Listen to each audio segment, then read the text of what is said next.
শীতকালীন বিভিন্ন রকম সবজির মধ্যে আমি পার্সোনালি শিমের বিচিটা অনেক বেশি পছন্দ করি। তাই আমি কিভাবে প্রপারলি এই শিমের বিচিটা রান্না করি সেটাই আপনাদের সাথে শেয়ার করব। আসসালামু আলাইকুম এভরিওয়ান, ওয়েলকাম টু ঝারা কুকিং হাউস।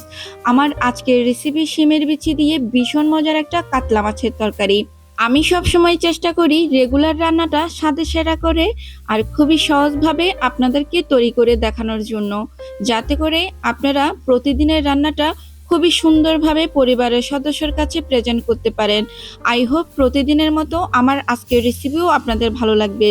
আর রেসিপি ভালো লাগলে লাইক কমেন্ট শেয়ার করতে ভুলবেন না। সেই সাথে আমার চ্যানেলটি সাবস্ক্রাইব করে পাশে থাকবেন আর বেল বাটন অন করে রাখবেন, যাতে করে আমার পরবর্তী রেসিপি পৌঁছে যাবে আপনার কাছে খুবই সহজে। ব্যাস আর কথা না বাড়িয়ে মূল রেসিপিতে চলে যাই। আমি এখানে হাফ কেজি শিমের বিচি নিয়েছি আর এই শিমের বিচিটাকে আমি 1 ঘন্টার জন্য পানিতে ভিজিয়ে রাখার পর খোসা ছাড়িয়ে এরপর ভালোভাবে ধুয়ে পরিষ্কার করে নিয়েছি। আর নিয়েছি একটা মাঝারি সাইজের বেগুন, 2 ভাগের 1 ভাগ স্লাইস করে কেটে খুব ভালোভাবে ধুয়ে পরিষ্কার করে নিয়েছি। সেই সাথে নিয়েছি 3টা ফ্রেশ টমেটো, এগুলোকে খুব ভালোভাবে ধুয়ে পরিষ্কার করে স্লাইস করে কেটে নিয়েছি। আজকে শিমের বিচিটা আমি কাতলা মাছ দিয়ে রান্না করব, এর জন্য বড় সাইজের একটা কাতলা মাছের 4 পিস মাছের টুকরো নিয়েছি। এগুলোকে আমি কেটে ধুয়ে খুব ভালোভাবে পরিষ্কার করে পানি ঝরিয়ে নিয়েছি। আজকের শিমের বিচিটা রান্না করার জন্য এখানে নিয়েছি কাতলা মাছ, বেগুন আর টমেটো, সেই সাথে হাফ কিলো শিমের বিচি। তো চলুন মূল রেসিপিতে চলে যাই। প্রথমে আমি মাছটাকে ভেজে নিব। এর জন্য দিয়ে দিচ্ছি হাফ চা চামচ হলুদের গুঁড়ি আর দিয়ে দিচ্ছি হাফ চা চামচ মরিচের গুঁড়ি। যারা ঝাল খান না চাইলে মরিচের গুঁড়িটা স্কিপ করতে পারেন। আর দিয়ে দিচ্ছি হাফ চা চামচ লবণ। লবণ দেওয়ার পর মাছের সাথে খুবই ভালোভাবে হলুদ মরিচ মেখে নিতে হবে। এতে করে মাছ ভাজার পর দেখতে অনেকটাই ভালো দেখাবে। আপনি যত ভালোভাবে মাছটা হলুদ মরিচের সাথে মাখাতে পারবেন ততই ভালো ভাজা হবে। আর মাছ যদি ভাজার পর দেখতে সুন্দর হয়, রান্না করার পরও কিন্তু দেখতে সুন্দর হয়। তাই একটু সময় নিয়ে মাছটা মাখানোর চেষ্টা করবেন। এখন একটা চুলায় কড়াই বসিয়ে দিলাম। এর মধ্যে দিয়ে দিচ্ছি রান্না করা রেগুলার তেল 1/3 কাপ। তেলটা যখন একটু গরম হয়ে আসবে, এবার হলুদ মরিচ মাখানো মাছগুলো দিয়ে দিচ্ছি। একটু চেষ্টা করবেন ননস্টিক প্যানে মাছ ভাজার জন্য, এতে করে মাছ পুড়ে যাওয়ার সম্ভাবনা থাকবে না। অনেক সময় ঘরে সিলভারের পুরানা কড়াই থাকে যেগুলোতে প্রপারলি মাছ ভাজা যায়, তো সবসময় ওই ধরনের কড়াই বা ননস্টিক কড়াইতে মাছ ভাজার চেষ্টা করবেন। মাছগুলোকে আমি এপাশ ওপাশ দুনো পাশ খুবই ভালোভাবে একটু হালকা করে ভেজে নিব।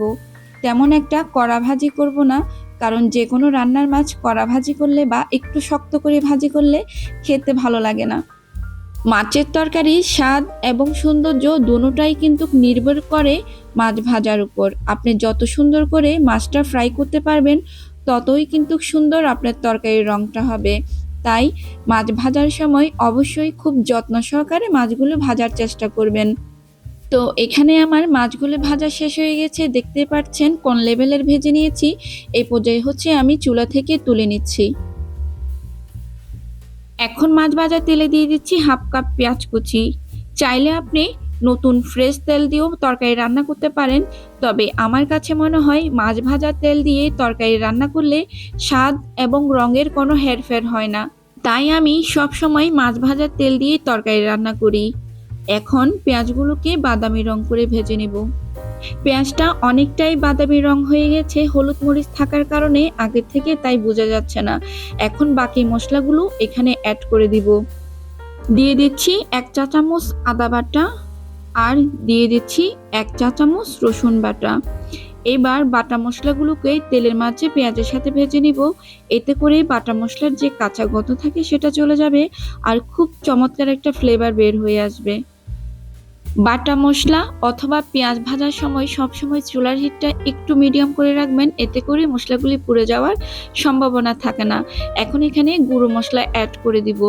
দিয়ে দিচ্ছি 1 চা চামচ হলুদের গুঁড়ি আর 1.5 চা চামচ মরিচের গুঁড়ি।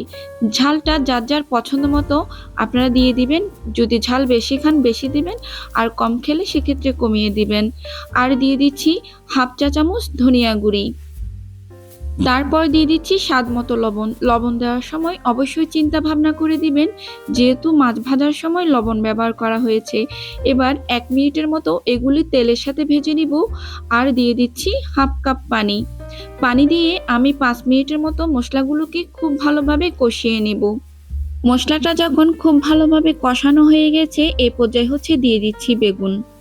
শিমের বিচির সাথে যদি বেগুন দেওয়া হয়, এতে করে তরকারির ঝোলটা খুবই ঘন থাকে আর খেতেও কিন্তু ভালো লাগে। আপনারা যারা বেগুন দিয়ে শিমের বিচি রান্না করেছেন তারা তো নিশ্চয়ই জানেন, আর যারা রান্না করেননি তারা একবার হলেও রান্না করে খেয়ে দেখবেন। তারপর ঢাকনা দিয়ে ঢেকে প্রায় 2 মিনিটের মতো আমি বেগুনটাকে সিদ্ধ করে নেব। 2 মিনিট পর বেগুনটা যখন একটু সিদ্ধ হয়ে আসবে, এর মধ্যে দিয়ে দিব শিমের বিচি।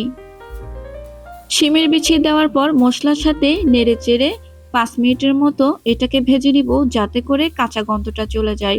শিমের বিচি যদি আপনি খুব ভালো করে কষিয়ে নেন, এতে শিমের বিচির কাঁচা গন্ধটা চলে যাবে।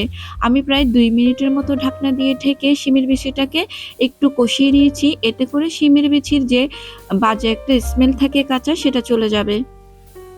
কষানোর পর দিয়ে দিচ্ছি আগে থেকে যে টমেটো কেটে রেখেছিলাম সেই টমেটো, আর দিয়ে দিচ্ছি 4-5টার মতো ফালি করা কাঁচামরিচ, ঝালটা যার যার পছন্দ মতো। এবার এগুলোকে শিমের বিচির সাথে খুব ভালো করে নেড়েচেড়ে মিশিয়ে দিয়ে দিচ্ছি আগে থেকে ভেজে রাখা মাছগুলো। আমি আজকে কাতলা মাছ দিয়ে শিমের বিচি রান্না করছি। চাইলে আপনার পছন্দ মতো যে কোনো বড় মাছ দিয়ে এই শিমের বিচি রান্না করা যাবে। আর সুরি শুটকি দিয়েও এই শিমের বিচি খেতে কিন্তু ভীষণ ভালো লাগে। এখন এখানে দিয়ে দিচ্ছি 1.5 কাপ কুসুম গরম পানি। ঝোল আপনি কতটুকু রাখবেন সেটার উপরে নির্ভর করে আপনি পানিটা দিবেন। আমি এখানে ঝোলটা মাখা মাখা রাখবো, তাই 1.5 কাপের মতো পানি দিচ্ছি। তবে খেয়াল রাখবেন, শিমের বিচি যদি ভালোভাবে কষানো না হয় তাহলেও কিন্তু ঝোলটা অনেকটাই টেনে ফেলবে। তো আমি ভালোভাবে কষিয়ে নিয়েছি, তাই আমার ঝোলটা টানার সম্ভাবনা নাই। আমি 1.5 কাপ পানি দিয়ে ঢাকনা দিয়ে ঢেকে প্রায় 5 মিনিটের মতো রান্না করে নিব। এই পর্যায়ে চুলার হিটটা হাই করে রেখেছি। 5 মিনিট পর তরকারিটাকে আলতো হাতে নেড়েচেড়ে দিচ্ছি, যাতে করে মাছগুলো যেন ভেঙে না যায়।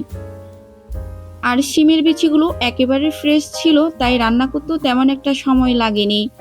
তো এখানে আমার শিমের বিচিগুলো খুব ভালোভাবে সিদ্ধ হয়েছে, আর বেগুন দেওয়ার কারণে তরকারির গ্রেভিটা কতটুকু ঘন হয়েছে দেখে বুঝতে পেরেছেন। শিমের বিচি রান্নাটা শেষ পর্যায়ে এই সময় দিয়ে দিচ্ছি সামান্য কিছু ধনেপাতা। ধনেপাতাটা যারা খান না চাইলে এটা স্কিপ করতে পারে, তবে দিলে কিন্তু অনেক ভালো লাগবে। তো শিমের বিচি অলমোস্ট রান্না করা ডান। দেখেই বুঝতে পেরেছেন কতটা লোভনীয় হয়েছে। আর এই তরকারিটা খেতে আমার কাছে আলহামদুলিল্লাহ অনেক ভালো লেগেছিল। আমার কাছে মনে হয় এই শীতের সময় বেস্ট একটা রেসিপি হচ্ছে এই শিমের বিচির তরকারি। তো আশা করছি আজকের রেসিপিটা আপনাদের কাছে ভালো লেগেছে। যদি ভালো লাগে অবশ্যই আমার চ্যানেলটি সাবস্ক্রাইব করে পাশে থাকবেন, আর ফেসবুক পেজ থেকে দেখে থাকলে পেজটি ফলো করে দিবেন। তাহলে আজকের মতো এখানেই বিদায় নিচ্ছি। দেখা হবে নতুন কোনো রেসিপির সাথে। সে অবধি সবাই ভালো থাকবেন, সুস্থ থাকবেন। আল্লাহ হাফেজ।